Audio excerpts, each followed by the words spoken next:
all about understanding civil society organizations, its characteristics and scope. And of course, kanang DILG Memorandum Circular 2021-54 ang pinakabago karon, which is DILG Memorandum Circular 2025-60. Mga unsa man ni sila, we will find out as we go along with our presentation. If you have questions as we go along with our topic for this morning, pwede mag-raise lang o kamot, no? As much as possible, ato ni siyang i-Bisaya o mag-Bisaya po ko, no? I'm already speaking with ko, pero I can speak Bisaya. Naalang mga gamay niya makalimot ko sometimes. So, if dili na mo kaintindi, just call my attention. Okay? So, ready na ta? Oo, let's make this as interactive and participatory as possible. Manginaw ta kayo niya before I end with my discussion. Diretso na ta almen sa workshop, no? Okay. Ma'am Aline, kung makuha na po ni mo oras, pwede this afternoon po ka or something like that, ha? Okay ra? O sawat-sawat lang ta, almen? Ibasin ay, kaya ang akong topic is supposedly 2 hours, but it's almost 10:15. Hindi na siguro makaya until 11. But I will try my very best. Okay. What is CSO? Kitang tanan sa tawag sa ato as a group, collectively, ang tawag sa ato is CSO. Unsa man ay CSO? Yes, that is a civil society organization. Unsa man ang iyang kalahigan sa NGO, di ba usually before nagpauso or atong what's this? Atong nadunggay ka na CSO, unsay atong usual nga nadudunggay? Unsay tawag sa ato collectively? NGOs. Naapoy POs, naapoy cooperatives, naapoy business groups. Pero karon ang tawag sa ato collectively is now civil society organizations. Ayaw mo kalimutan na ha. That is our collective name. We represent the civil society organizations. I-define daw nato according to the DILG Circular 54, 2021-54, 2022-83, o 2025-60. Ang pinakabago. The same na gihapon na niyang definition, wala niya gibago. From 2021 to 2025. Ngayon diri, a CSO, a civil society organization, refers to a non-state. Dili siya parte sa gobyerno, non-profit, walay kita. Association that works to improve society and the human condition. Diba? Naggrupo ta, dili ta parte sa gobyerno, wala tagi-create sa gobyerno, wala tay kita, dili pareho sa mga corporate, diba, sa mga korporasyon. Kaya nagko-korporasyon sila, tungod nga naa sila'y profit-oriented sila. Ang ilang tumong is maka-income. Ang atong tumong is to improve ang atong society, ang atong komunidad, o ang atong estado sa kinabuhi. Human condition. Basic types of CSOs include, unsay mga klase sa CSOs. We have ang itatawag na NGO or the non-governmental organization. We have the people's organization, the civic organization, community-based organization, faith-based. Unsa man ang faith-based? Base sa pagtuo. Di ba na ay Couples for Christ? Na ay unsa ba na? DC? Oo, kanang BEC. Oo, kanang nasa sa mga barangays. O unsa pa, kanang nabol ni mga religion. And then, cooperatives. Kinsay na ay, ang ilang grupo diri is co-op. Na ba? Na. Social movement, professional groups, and business groups. So, atong hubaron, unsa ng cooperative? Unsay diferensya sa cooperative from NGO. So ingon karon importante siya kaayo Almen kay during your application for registration or accreditation, gipapacheck dito na mo'y pilapanan kung unsa nga klase ang imong CSO, unsa ka klase nga organisasyon. So, usa nga kooperatiba ang imong organisasyon kung naakaani nga mga characteristics. Autonomous and duly registered association of persons. Usually, asa naka-register ang co-op? Asa? CDA. Nabay usa? Yeah, no. Other than that, asa pa ang imong partner agency? Other than CDA? SEC and DTI. Kay tabangan na pag-develop sa atong mga produkto. Okay. Join together with a common bond of interest, join together to achieve their social, economic, and cultural needs and aspirations by making equitable contributions to the capital required. What is the difference between association and co-ops? Naamoy, unsay tawagan na? CB? Yes, katuganin inyong ipuput up na capital nga mao ang duduwaan sa inyong organisasyon pagpalambo to develop your own produkto. Okay, patronizing. Kinsa may usually ang patronize or mupalit sa mga produkto sa co-op? Mga miyembro lang gihapon kay naamoy at the end of the year unsay tawagan na? Dividend, di ba? Kay dili ninyo hilabtan ang inyong CDUs. Okay. Accepting a fair share of risk and benefits of the undertaking in accordance with the universally accepted cooperative principles. Sa example diri sa Ilongos is we have the Ilongos Multi-Purpose Cooperative kung sa pang mga credit cooperatives nga naa diri sa Ilongos. So kinsa man ang nabilong diri? Raise a show of hands please. Kinsay co-op diri ang organisasyon? Wala? Ayaw mo kahadlok, kaya wala man ni penalty. Matataon man tantanan niya. Sige daw, matanaw daw ni. Almen, pila ka co-op sa naa sa ato ang CSO tawag ni? Katong atong list nga di-post. Sige, duha lang ang nag-raise of hands. Civic organization. Unsay definition sa civic organization? This refers to any local service club, fraternal society or association, volunteer group or local civic league or association, not organized for profit, but operated exclusively for educational or charitable purposes, including the promotion of community welfare and earnings of which are devoted exclusively to charitable, educational, recreational, or social welfare purposes. Usually, kining mga civic organizations, wala jud ni sila kita. Ang ilan, nagrupo sila, like gawad, unsa na ma'am? Ma'am Allen, kanang nag-build og balay, naaka-direct. Yes, kanang gawad, kalinga. Diba, nag-organize sila, kaya ang ilang purpose is charity. Manghatag og mga units sa balay, katong mga deserving na mga beneficiaries. So, ng civic organization. Naabang na diri civic organization yung membro na naakaroon diri? Wala pa. Okay, people's organization. Kasagaran sa atua na bilong diri sa people's organization.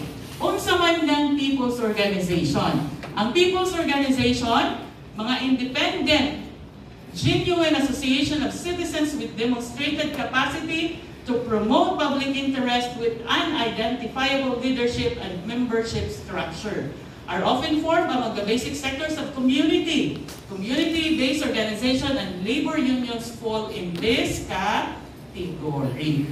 Kinsa may mga miyembro ani diri ng mga POs, ang inyong mga TODA, ang inyong mga Fisher Folks Association. Unsa pa ang mga association nato diri? Farmers. Unsa pa? Unsa? Women's sector? Women's association? Na ay senior citizens? na ay youth na kadawan ako na adiri. Unsa to Eric ang inyo sa media po nga group no? Media group. Okay, social movement. Large groupings of individuals, organizations that aim to affect social change through sustained organized collective action. Kining social movement, kanagaling na ay issue karon nga ni Butwa. You know what ni Butwa is? Na ay issue nga ni Gawas. O nag-create tayong tag-usa ka movement nga labanan na siya nga issue. For example, karon ang mainit-init pa nga issue is ang unsa karon? The impeachment, di ba? Unsa ang impeachment? Di-table, di ba? Dili kuno siya valid. Di ba walang dili malahos ang impeachment. Not unless i-consider ang ilang motion for reconsideration. Na ay grupo diri sa atong society, di ko kahibaw o apil mo, nga grabe ang atong nararamdaman. Di ba? Kanang murag nalugi ang mga Pilipino ani tungod ani nga sitwasyon or panghitabo diha sa nasyonal nga makakuha sa atong interest, no? Because ang tumumugada is the allegation of misuse of funds. Oo, so daghan diha. So kita, example lang ni na ay grupo diri nga dili mag-rally jud ta kalampagon nato ang gobyerno, ang Senado o Supreme Court nga dili to tama ang ilang gibuhat. So naggrupo ta, once ma-address ka na issue, mag-disband pud ta. That is social movement na atay pinaglaban. Okay, sige. Religious movements and faith-based organization are included this category. Kaya nga social movement, pwede po siya maging permanent in nature. Okay. But most often, dili good na sila, temporary, based on issues. Business group and industry association composed of businesses in the same industry established to pursue the interest of the industry. Nagugrupo ang mga, kumbaga, iunanan na lang nato ang mga electric cooperatives. Example lang niya, si Kuya, ingon pa ni Mayor ganiha, HIAS, electricians. I-convert nato ang electricians nga grupo, himuon nato siya composed, dili mga electricians sa members. But ang members niya is iba-iba nga korporasyon regarding sa electricity. Naggrupo sila because they have the same interest na pinaglalaban. So that is, unsa nga klase nga grupo? Business groups and industry. Kada mga Chinese Chamber of Commerce, di ba? Usa na sila nga grupo nga puro unsa man na siya, mga businessmen. Nga sila pinaglalaban. And very effectively sila og grabe ang ilang influence sa atong gobyerno. Okay, usa sila kagakong nga grupo and they are organized. Non-government organizations. Nga nga dili ta mako-consider nga NGO, ha? Nga unsa na kaibahan sa CSO and the NGO. So, tanawan nato, non-stock, non-profit organization gihapon that work with different sectors and communities promoting their general welfare and development, provides a wide range of services for people's organization, tends to operate full-time staff, social development organizations, foundations, and independent research institutions fall in this category.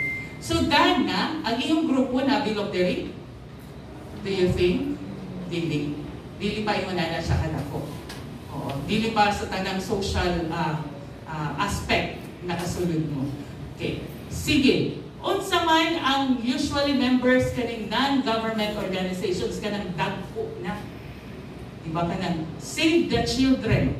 Meaning ang ilang focus is not only diri sa Hilongos. O ang ilang focus is not only about sa kabataan na nabubutang sa peligro sa, for example, sa Bausi. Dili lang siya, kanang klase ilang isudlan.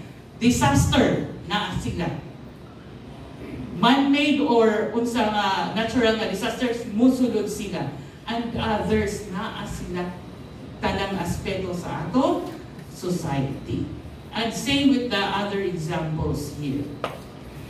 Professional group and association, sa yun lang ni siya intindihon, kanang atong mga groups like society of political science graduates, kanang mga PICE, Philippine Institute of Civil Engineers, kanang professional group, kung sa klase ilang profession, naghibo silang usa ka grupo. So, a duly incorporated non-stock corporation by registered professionals established for the benefit and welfare of the professionals of one discipline for the advancement of the profession itself or the professional heads. Like ang PMA, Philippine Medical Association. Kinsa mga members ana? Mga doktor. Naapod PNA, Philippine Nurses Association. Kinsa yung membro ana? Mga nurses. Naapoy ka ng teachers. Teachers usually. Nagrupo sila para i-promote ang welfare sa ilang own profession. And usually development of the profession where they belong. One get accredited. Ngano nga naata diri? Ngano nga naniningkamot ang gobyerno nga ipa-credit ang atong tagsa-tagsa nga mga CSOs. So LGU accreditation means once you are accredited, it means that your organization is now a legitimate CSO. Diba? Legitimate ka na nga CSO. Matatawag mong imong ugalimon nga CSO jud ka because you have undergone through the process of accreditation. Meaning naa kay mga papel nga naipresenta. Diba? Dili lang nga nag-group lang mi diri. Wala lang. So, na-recognize na ka nga legitimate or valid ang imong organisasyon and you can now transact with the government and other organizations or sectors. That is the importance of LGU accreditation. But more importantly, mao ni ang atong gipapahita. You are now part of a group that can participate and influence policy making and implementation in the LGU through your membership in LGU policy making and implementing councils and committees. Mauni ang ato, you are now a partner. Partner na ka sa gobyerno in coming up with policies, programs, projects, and activities, even in the implementation, monitoring, and evaluation of identified PPAs na gipuntungan sa atong gobyerno. Mao ni atong gibibiling.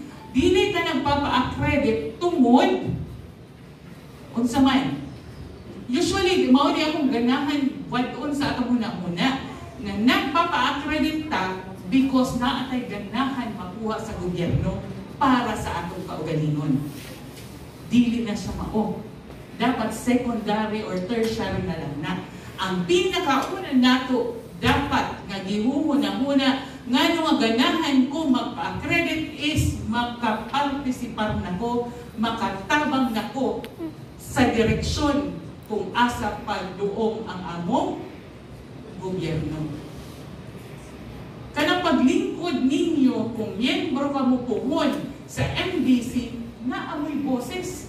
Remember, if you are a member of a local special body, atong paminaw na niya, kung saan ang itatawag na local special body, na kay usang na butos, na kay tingog. So pwede mo maingon, especially sa prioritization sa program projects and activities, na mauni ang panghihinahanglan sa komunidad. Dili na siya mao. Dili ang kailangan namo, unsa ba? Example, dili ang kailangan namo maghimog hotel ng Pilongos, for example, nga punduhan sa gobyerno. Dili. Ang panghinahanglan namo is tubig. Di ba? Usually, manana. Ang among barangay barangay, wala pa'y tubig ang agas ang mga gripo. O ang among kalsada, grabe pa ang kalubak-lubak, na daghan pa ang dili maka-eskwela, for example, makalabang, naapay nalunod kay dito ni Agi sa suba, kay wala may tulay. Mga inuna na ba? So that is your tingog. Mauning atong ipapakita sa inyo ang inyong role, ang inyong boses, ang inyong tabang, ingon pa man din yung organiha, ang inyong tabang na mahibawan sa gobyerno kung unsa pa di ay ang mga panginginahanglan na dapat niya matagaan o mga solusyon. O once ma-identify na nga programa, proyekto, or activity, in ato po trabaho bilang miyembro puhon sa mga local special bodies to ensure na nindot ang implementation anak. Diba? Pwede mo mamutana. Dili lang ang inyong ipupush is ang inyong own agenda sa inyong tagsa-tagsa nga asosasyon. Dili ka dapat nga, oy dili, farmers lang ako dili lang ko sa pananom. Wala na ko'y labot sa uban. Diba? Wala ko'y labot ng kalsada. Ang ako lang, matagaan mig ayuda, hinaagi sa paghatag o abono. Diba mao lang ng imo? Ano lang ako? Wala ka maguna-una na kung ang imong mga pananom, mamunga na, ang pagdalaan na sa merkado mo agi sa kalsada. Tungod nga lubak-lubak ang kalsada, kaya imong i-push man lang is fertilizer and mga binhi, nadunutan na lang ka dito sa imong barangay, wala din mo nadalang nga sa merkado. So, tanan-unta nga concern sa atong komunidad, maunang atong giduduso. When you sit as a member of the local special bodies, ang imong bire-representar is no longer your association. Ang imong bire-representar is ang katawhan sa Hilongos. Ikaw na ang boses sa mga tao sa Hilongos. Kay dili tanan tibuok 65,000 na ba ang atong kuan almen? 65,000 ang atong populasyon. Dili tanan nakukonsulta sa administrasyon or sa lokal na panggobyernuhan. Dili pwede natin patawag ng 65,000 or pila ba? 50,000 plus. So ang ilang boses is kita or kamo. So mauna ang pinaka-importante nga rason nga naata diri. Kung naamantay makuha through our participation, daghang salamat. Di ba? Doon na lang yan. Dili tanan raban nakakalingkod sa local special bodies. Dili tanan nakakatambong, nakakapartisipar during planning, during the implementation, during the monitoring and evaluation of PPAs. Kamo lang. So, ato ng tagaan o higayon. Mag-uristorya ta, ingon pa man ni Mayor, magtinabangan ka. Nakuha na lang kung rason, nga na rin? Nga nga papa-accredit mo, nga gi-adto mo sa inyong tagsa-tagsa ng barangay ni Almen. Nahuman na ka Almen? Sa tanang barangay? Nga kailangan na tumagpa-accredit. Okay. Sige. Nag-mention ko ganyan sa mga local special bodies.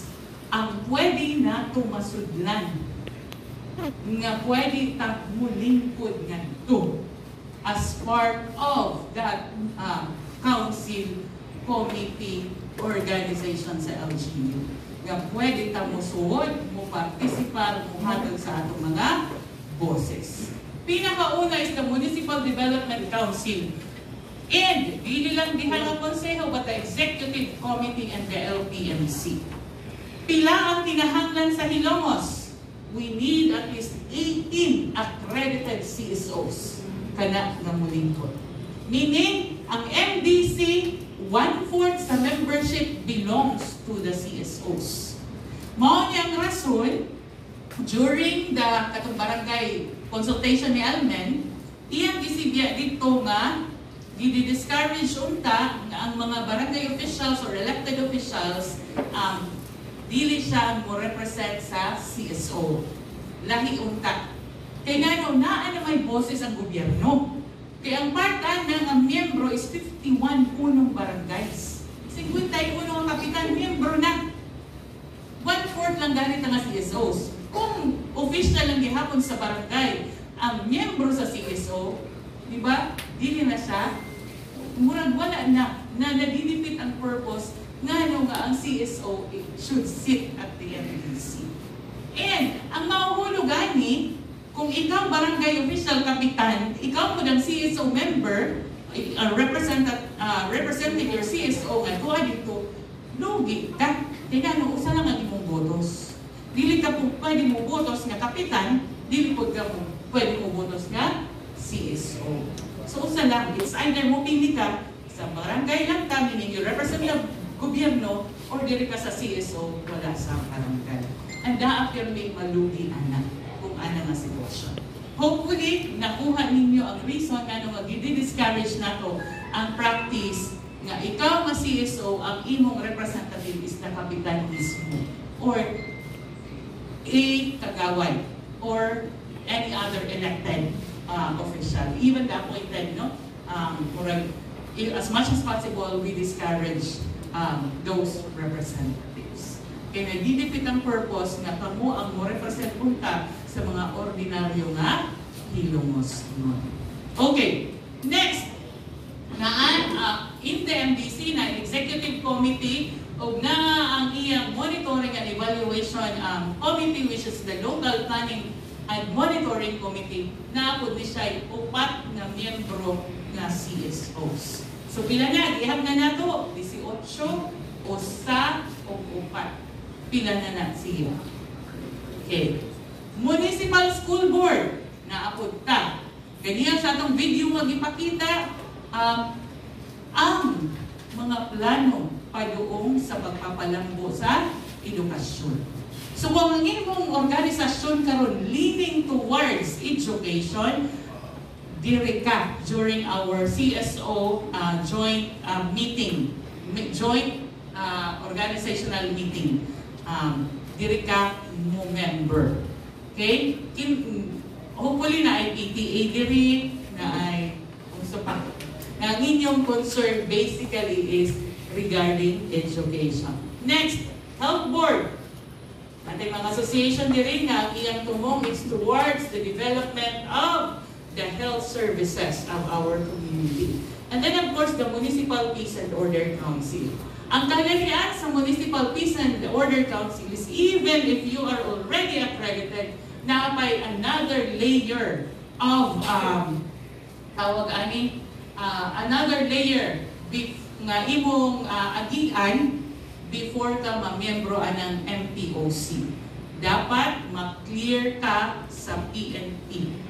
You have to seek a security clearance from the Philippine National Police and the Armed Forces of the Philippines. Kaya dili ka left-leaning, wala kay dito sa taas. Sa atong mga friends dito sa taas. So, mao ni siya ang atong local special bodies na primary. So, pila ka member ang kailangan nato? 18, 1, 4, 3, 3, 3. So, mao na kadaghan ang kinahanglan nato nga accredited civil society organizations and kini papud diri. We have policy making bodies, meaning sila naghihimo og pamalaod nun po nga kailangan o partisipasyon nato. Kinsa man na sila? We have the MDRRMC. MDRRMC is all about, kung sa man na siya? Disaster Risk Reduction and Management. Importante kaayo mamutabang taan na dira. Nutrition Council. Na naman siguro mga miyembro na rin sa atong Nutrition Councils. Last July, kahuman pa lang, nag-celebrate pa sa atong Nutrition Month. Next is Municipal Council for the Protection of Children. Para sa atong mga kabataan. And we have the Bids and Awards Committee. We may not be a member of the Bids and Awards Committee, but we can sit there pwede ka mag-observe sa proseso sa ilang pagbuhat, sa ilang mga bidding, sa ilang mga proyekto, programa o activities diri sa lungsod o sa barangay. We can participate as an observer. Okay. The difference,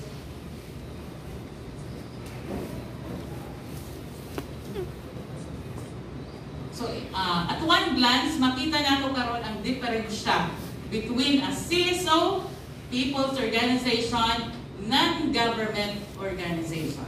Sige daw, tanawin nato. Non-state, non-profit association includes NGOs, POs, organizations. So, siya ang umbrella. Diba? Siya ang pinaka-generic term covering all organizations nga non-state o non-profit. Maupiaminan nato sa atong una-unaon. People's organization, an association of barangay residents or sectors focused on promoting public interest and led by identifiable leadership and mass-based. Usually, ang mga basic sector ang naadira.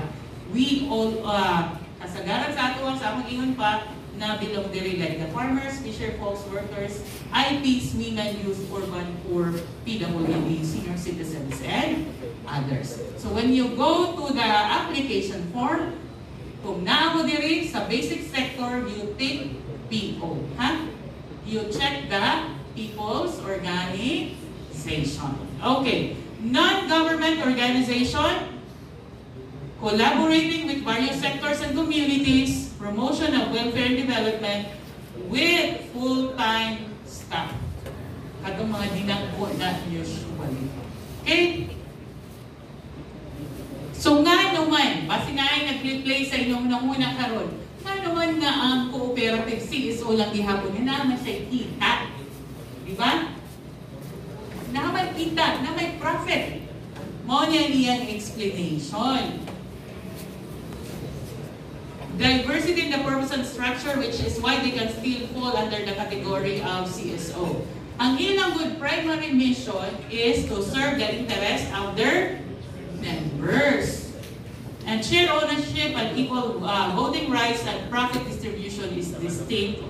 Mao ni siya ang iyang classification, ang iyang character.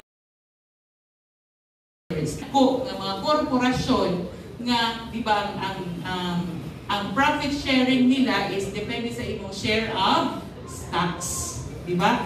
Balitag stocks ingon ani ang ako. So 20% ako ang kita.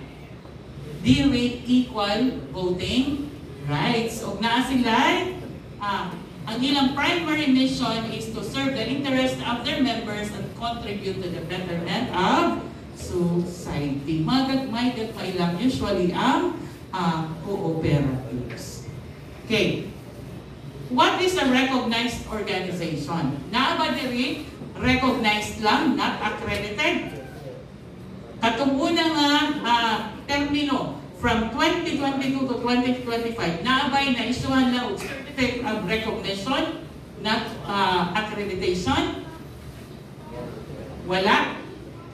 Naa. Okay. Nga nung ma-recognized man lang ang imong organization, mauni siya. Huwag ka o usa ka qualification. Ang imong organisasyon walay certificate of registration sa bisan asa na ahensya. Di ba? Ana ang pinaka usa na requirement element, dapat ang imong organisasyon is registered with DSWD, with DTI, with DOLE, with CDA. Di ba? That is one of your documents that you are required to submit. Pero, pwede lang gihapon ka maka-join sa local special bodies, pero ang purpose lang is to meet the requirements for membership. Usually, if you are recognized, murag wala kay ingon-ana nga bosses as compared to those that are accredited. Okay. So, kini ang mga trabaho sa CSO desk officer. Basically, mao ini ang trabaho ni Almen.